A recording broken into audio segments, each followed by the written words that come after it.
Assalamualaikum warahmatullahi wabarakatuh. Perkenalkan, nama saya Fenita Ananda dengan NIM 210705061. Pada kesempatan kali ini saya akan membahas sedikit mengenai Hadoop dan CUDA. Adapun tujuan dari pembuatan video ini adalah untuk menyelesaikan tugas mata kuliah komputasi berkelanjutan. Maka langsung saja, yang pertama kita akan membahas mengenai pengertian Hadoop. Hadoop adalah sebuah platform open source yang digunakan untuk memproses data dan menganalisis big data secara terdistribusi. Hadoop dirancang untuk memproses data yang sangat besar dari terabyte hingga petabyte dengan cepat dan efisien melalui komputasi terdistribusi. Arsitektur Hadoop terdiri dari dua komponen utama, yaitu Hadoop Distributed File System atau HDFS dan MapReduce. HDFS adalah sebuah sistem file terdistribusi yang digunakan oleh Hadoop untuk menyimpan dan mengelola data secara terdistribusi. Sistem file ini memecah data menjadi beberapa blok dan mendistribusikannya pada beberapa node dalam sebuah cluster.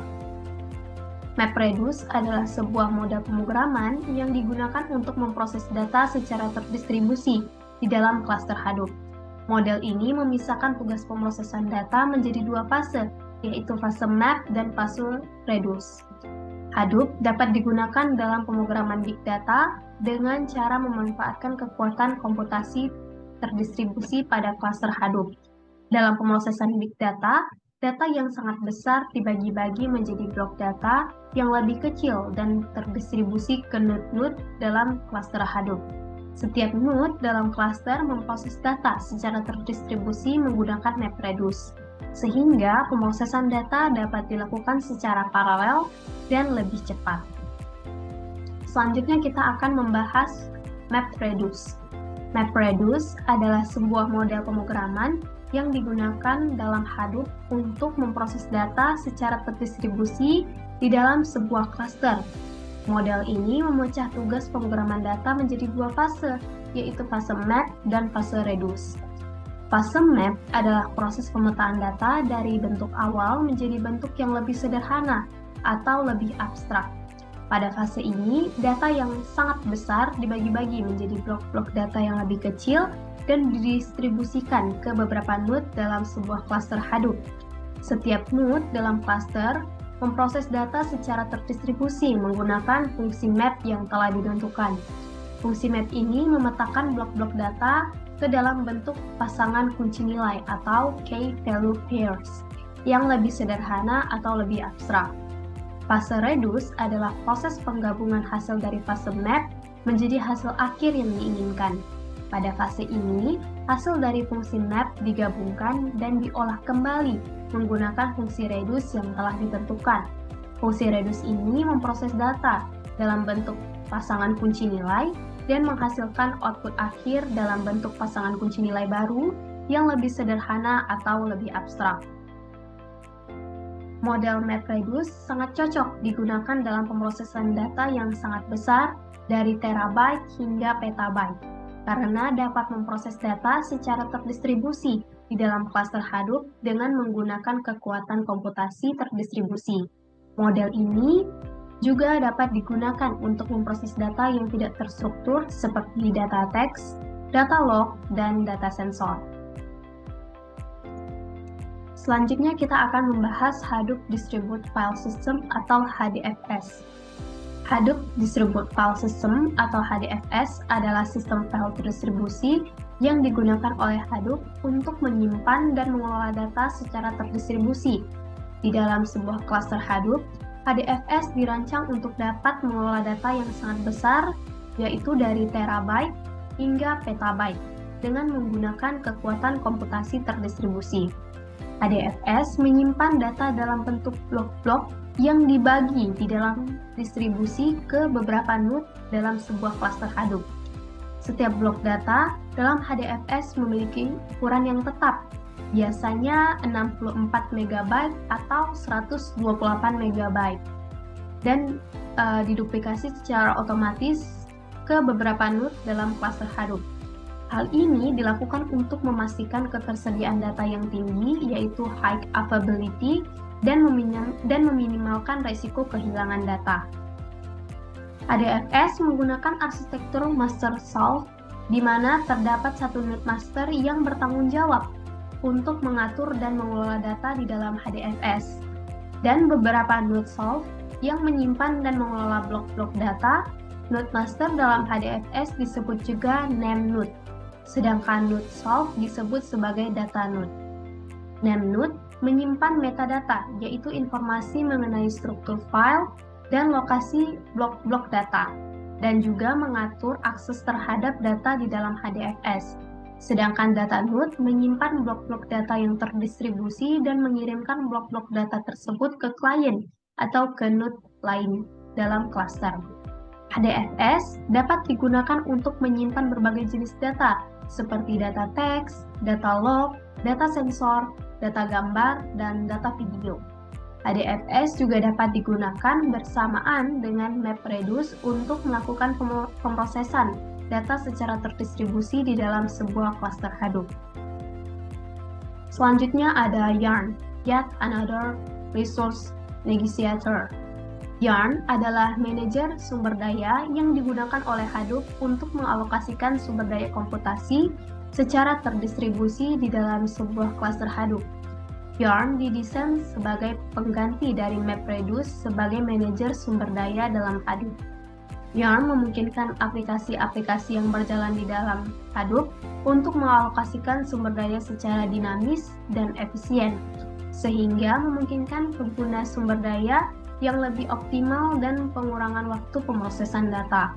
Yarn juga dapat mengatur prioritas dan penggunaan sumber daya secara terdistribusi, sehingga memastikan keadilan dan efisiensi dalam penggunaan sumber daya di dalam cluster. Yarn terdiri dari dua komponen utama, yaitu Resource Manager dan Node Manager. Resource Manager adalah komponen yang bertanggung jawab untuk mengatur dan mengalokasikan sumber daya komputasi di dalam cluster, sedangkan Node Manager adalah komponen yang terpasang pada setiap node dalam cluster dan bertanggung jawab untuk mengelola sumber daya di node tersebut. Resource Manager menerima permintaan dari aplikasi yang ingin dijalankan di dalam cluster Hadoop. Permintaan tersebut mencakup informasi tentang sumber daya yang dibutuhkan oleh aplikasi, seperti jumlah memori, jumlah core prosesor, dan lain-lain. Resource Manager kemudian akan mencari Node Manager yang memiliki sumber daya yang sesuai dengan permintaan tersebut dan mengalokasikan sumber daya tersebut kepada aplikasi. Node Manager bertanggung jawab untuk mengatur sumber daya pada setiap node dalam cluster. Node Manager akan memberitahu Resource Manager tentang sumber daya yang tersedia di setiap node, seperti jumlah memori dan jumlah core prosesor yang tersedia. Node Manager juga bertanggung jawab untuk menjalankan tugas-tugas yang diberikan oleh Resource Manager, seperti menjalankan aplikasi, mengatur penggunaan sumber daya, dan melaporkan status penggunaan sumber daya kepada Resource Manager. Dengan Yarn, Hadoop dapat digunakan untuk menjalankan berbagai jenis aplikasi, termasuk aplikasi yang tidak terkait dengan pemrosesan data seperti Apache Spark, Apache Flink, dan lain-lain. Dengan demikian, Yarn memungkinkan penggunaan sumber daya di dalam cluster Hadoop yang lebih efisien dan fleksibel. Selanjutnya kita ke pengertian CUDA. CUDA adalah sebuah platform komputasi paralel yang dikembangkan oleh NVIDIA yang memungkinkan penggunaan GPU atau Graphics Processing Unit. Sebagai alat untuk mempercepat pemrosesan data, dengan menggunakan CUDA, pengguna dapat memanfaatkan kecepatan pemrosesan yang tinggi pada GPU untuk melakukan komputasi paralel pada data yang besar dalam waktu yang lebih singkat. CUDA memiliki sebuah API, yaitu Application Programming Interface, yang dapat diakses melalui beberapa bahasa pemrograman seperti C, C++, Fortran, Python, dan MATLAB. Dengan menggunakan API ini, pengguna dapat mengirimkan tugas pemrosesan ke GPU untuk diproses secara paralel. Selain itu, CUDA juga menyediakan sebuah toolkit yang memungkinkan pengguna untuk mengoptimalkan kode program agar dapat berjalan dengan efisien pada GPU. Toolkit ini juga menyediakan berbagai library dan tools yang dapat digunakan untuk mengoptimalkan performa pada berbagai aplikasi seperti pemrosesan citra, machine learning, dan komputasi ilmiah. Dalam penggunaannya, CUDA memanfaatkan kecepatan pemrosesan yang tinggi pada GPU untuk mempercepat komputasi pada data yang besar. Sebagai contoh, pada aplikasi machine learning, penggunaan CUDA dapat mempercepat latihan model jaringan saraf tiruan hingga ratusan kali lebih cepat dibandingkan dengan penggunaan CPU atau Central Processing Unit saja. Selanjutnya kita akan ke arsitektur CUDA.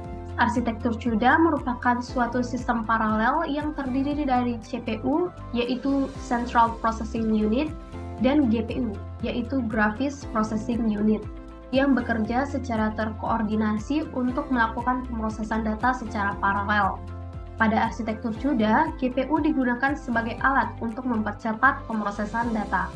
Adapun komponen-komponen arsitektur CUDA terdiri dari yang pertama ada host, yang merupakan bagian dari sistem yang terhubung dengan CPU dan bertanggung jawab untuk mengatur aliran data antara CPU dan GPU. Host juga bertanggung jawab untuk mengatur alokasi sumber daya seperti memori.